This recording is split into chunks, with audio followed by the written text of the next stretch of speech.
Think Forward. Think Research Channel.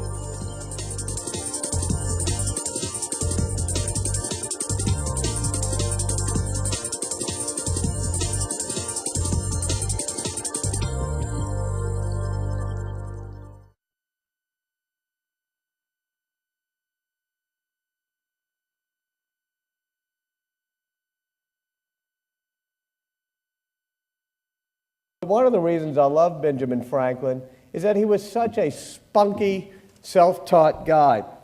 He was the 10th son of a Puritan immigrant, a soap maker in Boston. And being the 10th child, his father was going to make him the tithe to the Lord and send him to Harvard to study for the ministry. Harvard was then the type of place, back then at least, that churned out ministers. Franklin was not exactly cut for the cloth, however. He was a cheeky kid, and it was around age 12 or so when this was coming up. And they were salting away the provisions for the winter. And young Benjamin said to his dad, "Why don't I say grace over him right now, once and for all? We can get it done for the year, and we won't have to do it again." So his father decided it'd be a waste of money, as indeed it would have been, to send him to Harvard, which was probably the best thing for him, because he was able to develop an inventive, experimental, practical mind and teach himself. He got himself apprenticed to his older brother at the print shop in Boston and the newspaper there, and decided he was going to teach himself history. So he read Plutarch's Lives and St. Aquinas and Defoe, all those books you and I were reading when we were 12 years old, and came up with a real feeling that history is made by people, the real theme of Plutarch's Lives. He also wanted to become a writer, so he pulled down from the shelf the volumes of The Spectator, which was a great London magazine of the time, from his brother's print shop in Boston, and he read the essays of Addison and Steele, and he'd take notes, and then put the notes aside and mix them up a bit, and then go back to them a few days later and see if he could recreate the essay, and then compare it with the original and correct it where he hadn't done as well. He said, but every now and then I'd compare it and find that maybe in a few particulars I had done just as well as the original authors, or even a little bit better, and it made me think that I could become a tolerable writer. Well, not only does he become a tolerable writer, but he becomes the best, the most popular, the most accessible, and certainly the funniest writer of the century in America, the 18th century. And he develops a sort of spunky conversational style of humor, which becomes quintessentially American. A style of humor in which characters sort of play that fake, naive role, but poke fun at the pretensions of the powerful and the elite, sort of the Mark Twain, Will Rogers. You can see it throughout our history. Of course, he wanted to do that and use it in his brother's newspaper, but some of you may know how older brothers are, and this was quite jealous. James Franklin did not let him write for the newspaper. So Benjamin Franklin disguised his handwriting, invented a pseudonym called Silence Dogood, and here he is at this point, 15 years old, a very spunky and sort of ill-behaved young lad in Boston. Never had left the city, never been out of the city, but he's writing under the pseudonym of a widowed woman living in the countryside of Massachusetts who had been married to a minister and was being courted, somewhat ridiculously, by another minister. And it's a triumph of the imagination. But you also see in these Silence Dogood papers, letters that he wrote for his brother's newspaper, all the sort of values and ideas and virtues that become what Franklin tries to imbue in the American character. The very first Silence Dogood, she introduces herself and she says, I'm exceedingly jealous of each of our rights, and I hate any form of tyranny. Any trampling of our rights makes our blood boil exceedingly. That's why we're Americans. And then in his funniest Silence Dogood, he attacks Harvard, because his friends were starting to go there, and about being the type of place that only turns out dunces and blockheads who know how to enter a room genteelly. And then she notes it's something that they could better have learned just by going to dancing school. And there's a wonderful ad about 4 or 5 weeks into Silence Dogood's run, in which there's an ad that says, if anybody knows the identity of Silence Dogood or how we can reach her, please tell James Franklin, the printer within, or something. But finally he figures out it's his brother. And to cut to the chase, they don't get along all that well, and he runs away to this wonderful town of Philadelphia. Probably the most famous scene in autobiographical literature. He wanders into town, lands on Market Street, bedraggled, wet, walks up Market Street. He's only got a few coins in his pocket. He uses one of them to tip the boatman, another to buy those 3 puffy rolls that are sort of the famous icon of him coming into Philadelphia. He gives one of the rolls to a poor, hungry woman who was on the boat with him. And he says, by the way, when you're very, very poor, you tend to be more generous than when you're rich, because you don't want people to think you're poor, and so you just pretend to be more generous. And that, to me, is quintessentially Franklin, because here he is caring about his image, but somehow the image and the reality all blend together. A very generous man, a man very into philanthropy, caring about what it's right to be virtuous, but also giving the great appearance of virtue. And he even develops a list of 12 virtues, because he's intent on creating something that they didn't have in England, which was a really solid middle class of upstanding and successful tradesmen, artisans, shopkeepers, printers, and stuff, who would be the backbone of a new society and of a new democracy. He very much believed you couldn't have a democracy unless you had a stable middle class. And so a lot of what he writes is there to inculcate virtue, as he puts it, in the middle class. And he wrote the first great self-help, How to Succeed in Business book, which is half a How to Succeed in Business, the other half being sort of a How to Win Friends and Influence People. In fact, Dale Carnegie and Stephen Covey, the 2 great gurus of the How to Win Friends and How to Succeed in Business genres, both truly cite Franklin and use Franklin a lot in their works. And in doing so, Franklin lists the 12 virtues that the tradesmen of Philadelphia should have and that he should have. Industry, frugality, diligence, that sort of thing. And he marks them on a chart. He's a very methodical man, and wants to see each week, can he conquer and master one of these virtues. He puts a little mark every time he fails. He said at a certain point he had put so many marks and erased them that he was eating through the paper. So he transfers it to a slate so he can wipe it clean each week and try again each week. And finally, he comes up with a good clean slate of having mastered these virtues. That's where the cliche comes from. And he shows it around to his friends in his discussion club and his friends in Philadelphia. And one of his friends here, a Quaker, as he put it, kindly informed him that he had left out a virtue. And Franklin says, "What's that?" And the friend says, "Humility. You might want to try to practice that one." And Franklin, being wry and somewhat self-deprecating, of course, puts humility as the 13th virtue on his list. He said, "I was never able to conquer that virtue. I was never really able to master it. But I was able to give the appearance of humility. I could fake it very well." And here's the quintessential Franklin again, and he says, and this is a whole part of his life, that the appearance of humility was actually just as useful as the reality of that virtue, because it made you listen to other people, it made you care about what they think, be willing to find common ground with them, compromise, not assert yourself too much, and that was the essence of what we needed to build a democracy here. And I often think when I was at Time magazine, right after the Bush election, I went down to Crawford because we were interviewing him and stuff. He went on and on about the need for humility in foreign policy. Well, I mean, I can understand after 9/11 the need for a more aggressive foreign policy, perhaps. But I do feel that if he could just learn a bit from Franklin and they could fake a little bit of humility in the foreign policy, we might have the support of our allies just a little bit better.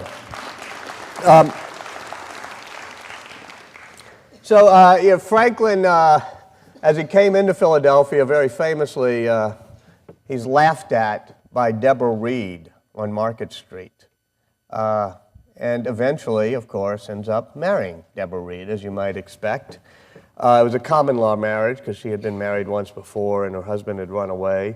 But it turned out to be a very practical, pragmatic marriage. He said he could have sought a wife who brought a big dowry and some money into it, but instead he got something far more valuable, which was a frugal, industrious wife who could be his partner and help run the print shop and stuff.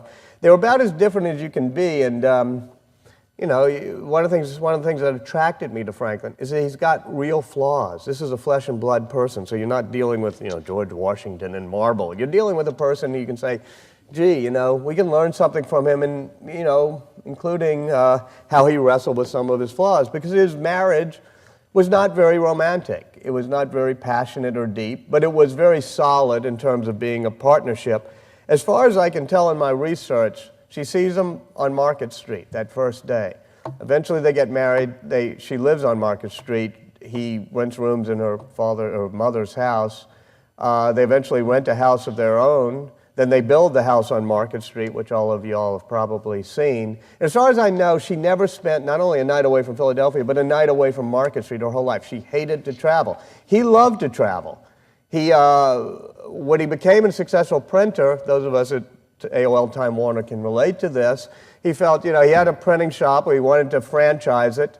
So he built printing shops up and down the colonies, so he had a chain of them in which he had a 50% equity stake. He needed the content, so he had the newspaper he started, then started a magazine, distributed the content and had it sold through the various printing shops, invents Poor Richard's Almanac, mainly because he wants to sell books. As he puts it in Poor Richard with all those famous Poor Richard's maxims that are designed to help tradesmen, you know, early to bed and early to rise, something he never quite followed his life, and penny saved is a penny earned. He said, you may think I'm doing this to help create virtue among our great tradesmen and give them the advice on how to succeed, which of course was half true, but he said, but in reality the reason I'm doing this is because my wife is threatening to kick me out of the house if I don't make some more money with all of my preachings, and so, and all my contraptions and rattling traps, so I'm doing this almanac and I hope you'll buy it and save my marriage.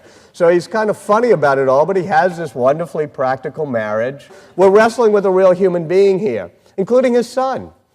He had a son, William. Illegitimate son, William, born right before the common law marriage starts. But unlike most men of the day, he takes total responsibility for William, brings him in, raises him, educates him, whatever. They have a very loving, close relationship, but William begins to become aristocratic, especially when they go to England, where Franklin is an envoy for this colony trying to fight the Penn family taxation policies. And Franklin is a firm believer in the middle-class shopkeeping values and doesn't want a class system brought into this country. His son William, however, becomes aristocratic, fancy, wearing wigs, carriages, hanging around with the dukes and the earls and stuff. And in fact, I think, most scholars think, you know, one of the motives for the autobiography, the scene I talked to you about of him straggling into Philadelphia, that autobiography begins with two words, dear son. And it's a remember your roots, remember where you come from. Remember that we're trying to form a new nation here based on people proud to be workers and proud to be shopkeepers, not proud to be part of a non-working aristocracy. But anyway, they have this somewhat complex relationship, but very loving, until 1775. By that point, William's the royal governor of New Jersey, and Franklin comes back to the United States, having failed to avert the revolution, and casts his lot with the American Patriots on the side of independence, and has a summit meeting right near here in Bucks County with his son, the governor, royal governor, and asks him to join in the rebel cause in favor of independence, and his son doesn't. So they have this great political and personal split and barely speak again the rest of their lives. Making it even more of a soap opera is the fact that William had had his own illegitimate son, who by then was a beautiful young lad named Temple Franklin. And Temple had not been taken in by his father William. His father William hadn't taken real responsibility for him. And Benjamin Franklin, the grandfather, had raised Temple. And at this point in 1775, there's a great tug-of-war for the soul and the loyalty of young Temple. And Temple ends up siding with the grandfather, Benjamin Franklin, becoming a rebel patriot and working alongside his grandfather. So there's a great family struggle that's part of this political struggle as well. He retired from printing, well, before 1775, I'll back up a bit, but after becoming a successful printer here, he retires in order to devote himself to civic associations, civic duties, the life of the mind and stuff. His mother's a little bit baffled, but he writes her back and says, I'd rather have it be said of me that I lived usefully than that I died rich. And among the many civic associations he did, we know about the library and the Constable Corps, the hospital, everything else, but of course the greatest was probably the academy that becomes this great university. And even though I relegate some of this to a footnote because my editor told me it was boring, I'll bore you with it because I find it quite interesting. The difference in meritocratic philosophy between Thomas Jefferson, who adored Franklin, they were very close to one another, 40 years younger, but a protege, a man of the Enlightenment and reason and science, just like Franklin, and Benjamin Franklin. Jefferson forms the University of Virginia, and in the founding documents of the University of Virginia, he talks about the need that we don't want to recreate the old aristocracy based on birth, but we want to create a new aristocracy. We want to filter out the most talented people, young people, and pick them early on and filter them out from the masses and create a new elite or a new aristocracy who will be the rulers of the country. Franklin strongly disagreed, and even though he too believed in a meritocracy rather than an aristocracy, his was a different definition of it. And you should read, and I don't know if, Madam President, you make them do it, but you should read the founding document of this university, the Proposals for the Education of the Youth of Philadelphia or of Pennsylvania, in which he talks about that the importance of education is to help every aspiring person, every aspiring young person do better and move society up, because everybody in society can benefit from a great education. And you do not want to create a new elite, but you want to have a university that's engaged in real life and the real world and help people of all walks of life, not just the well-born and the well-educated, but of all walks of life who could benefit and create a better society by having education. And I do think that the University of Pennsylvania, which I've studied quite a bit, has over the years truly lived up to that ideal, and that's what has made it one of the great universities in the world. Franklin, by the time he comes back in 1775, he's trying to put these ideals into action. He's asked to be part of the committee that drafts the Declaration of Independence. It was probably the only good committee I've ever heard of. It was Jefferson, John Adams, Benjamin Franklin, and a couple of others, but those were the three who actually worked on it. And Jefferson got to write the first draft of the Declaration, much to John Adams' chagrin. Adams was somewhat jealous and not quite as close to Jefferson as Franklin was. And he does it in a rented room a few doors away from Franklin's home on Market Street here, and he sends it down the block after he does the first draft. He said, "Will the good Dr. Franklin, in his infinite wisdom and great brilliance, do anything he possibly can to improve this document?" I was thinking, when I read that, how much nicer people were to editors back then than they were when I was one. And Franklin reads it, and he sees that wonderful second paragraph, which Jefferson at least had begun. "We hold these truths to be sacred and undeniable." And Franklin takes the old black pen that he used as a printer, you can see it's wonderful, and did the backslashes the way we do when we edit stories, when we take something out, and changed it. "We hold these truths to be self-evident." And he explained, both to Adams, Jefferson, and others, when it was discussed, that they were creating a new type of nation, one whose rights of the people depended on the consent of the governed, were not handed down as divine rights, and where rationality and reason were the ones who, the way we did creating a new nation. And I think it came from that experimental mentality of his. He was a great scientist at the time, had discovered the single fluid theory of electricity and put it to practical use with lightning rods. And he was always saying, let's not be ideological, let's not worry about received dogma. This is why he ran away from Puritan Boston. He felt that that a religion based on received dogma was less useful, as he put it, to society than a religion or a political philosophy or a science based on evidence of what works. And he said the one question we always have to ask is what works, what's practical, what's most pragmatic. And you see that throughout. You see it when he goes to France, and he's our ambassador there trying to get France in on our side in the revolution. He was the last diplomat we ever had who knew how to deal with France, but he goes there as, other than Jerry Lewis, probably the most famous and revered person we've ever sent to France. His book, Poor Richard's Almanac and The Way to Wealth had been translated and was a bestseller there under the name Le Science de Bonhomme Richard. And his electricity experiments had first been, or the lightning experiments had first been performed in France under the directions that he had given. So he was by far the most famous, world citizen in France at that time. And he plays it up, once again, a great image maker, because he's a brilliant balance of power diplomat, up there with Metternich and Kissinger in terms of knowing how to balance the strategic interests of France, and writes a memo to Vergennes explaining the Bourbon Pact nations, France's relations to Spain, the Netherlands, and Flanders versus the relationship with England, and why it's important to come in on the war. But he knew, unlike this administration, that the strength of our foreign policy not just comes from asserting our strategic interests, but also holding true to our values and the people sharing our values around the world. So he wants people in France to share the values. He sets up a printing press and prints the Declaration of Independence and the other great documents they had done and distributes them throughout France. And he also knows that they're revering liberty, equality, Rousseau's natural rights, and Rousseau's natural man. And so he almost pretends, as somebody who's never really lived anywhere other than big cities, Philadelphia, Boston, and London, to be the frontier philosopher and the frontier sage. Instead of wearing the powdered wigs and the ceremonial robes, he arrives in Paris for his great meeting on the steps of the Académie Royale with Voltaire. He's wearing a fur cap and a backwoods coat, a fur cap he had picked up on his one trip out to the frontier.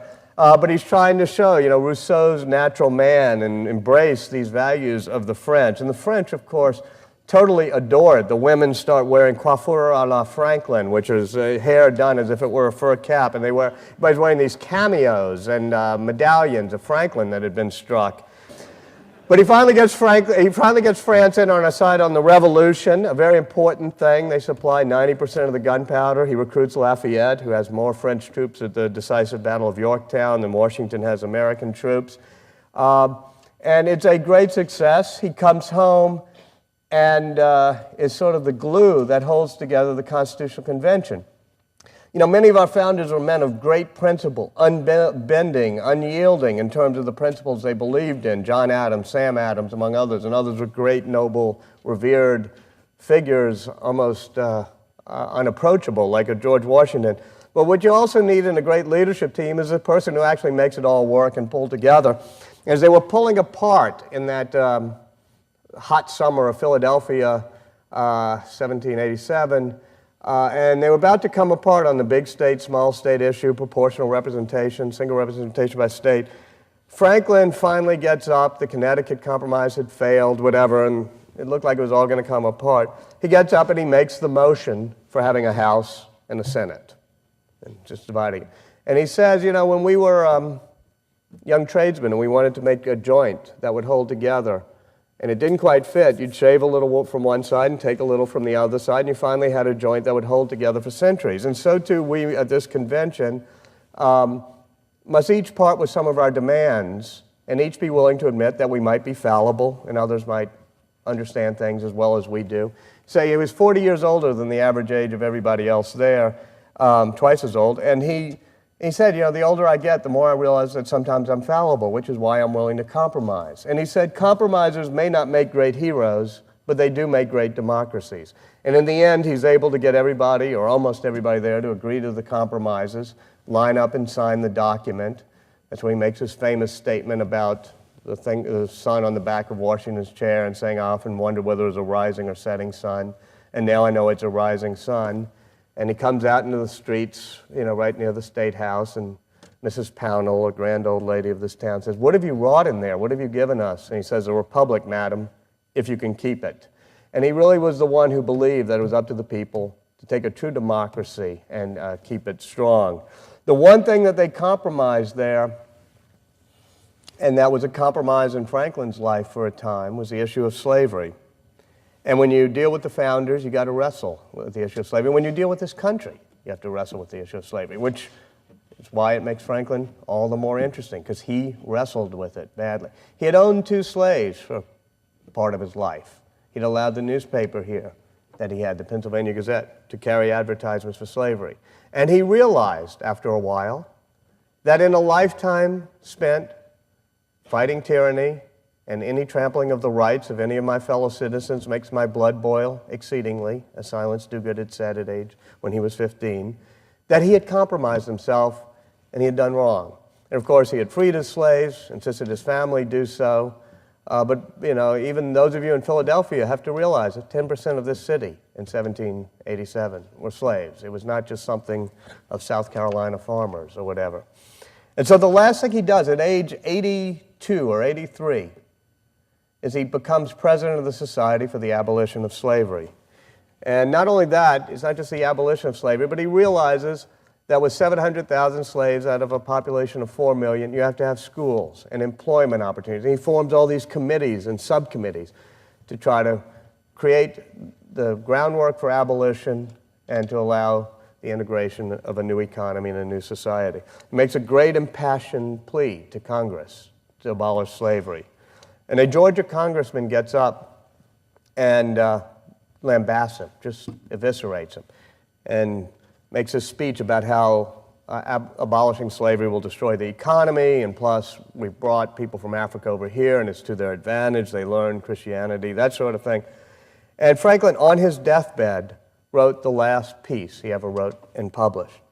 And just like the very first piece he had written 70 years earlier, as Silence Dogood, it was a parody, it was a hoax.